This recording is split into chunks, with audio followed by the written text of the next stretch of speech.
闹钟响了，我还要再来床。早餐加脆直接变成午餐一样。外码小到门口不用出门晃，手指划一回世界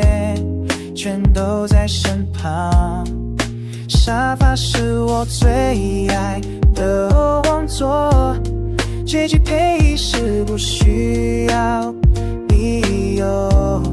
明天的事都交给明天再说，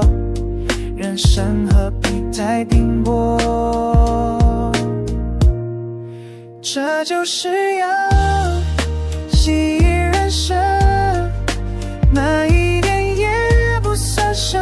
么错误，笑着过才是真正的幸福，不用争不用慌，转着看吊荡，日子才会有味道。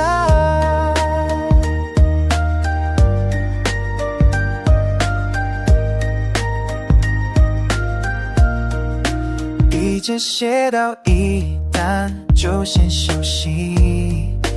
躲过拖到最后一天再处理，衣服遍布颠也没人来提，这快乐原来就是保持随性，逛街结账你出门还有效率，出门太夜干脆不必，朋友约我想考虑考虑，沙发才是知己。这就是了喜悦人生，慢一点也不算什么错误，笑着过才是真正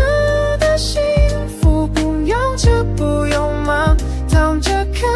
云飘荡，日子才会有味道。有人说太烂会错过风景，可我觉得这也是风景，手里一杯饮料配上微风，时间慢慢流动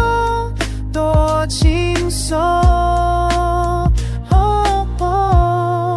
这就是要喜悦人生，慢一点也不算什么错误，笑着过才是真正的幸福，用争不用拉，躺着看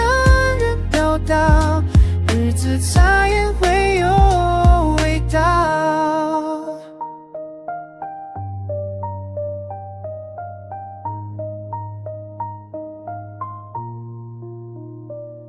爸，并不是喜欢发育谁啊，偶尔停下来，让身体和灵都放，这是人生，这就是人生，无需束缚的节奏。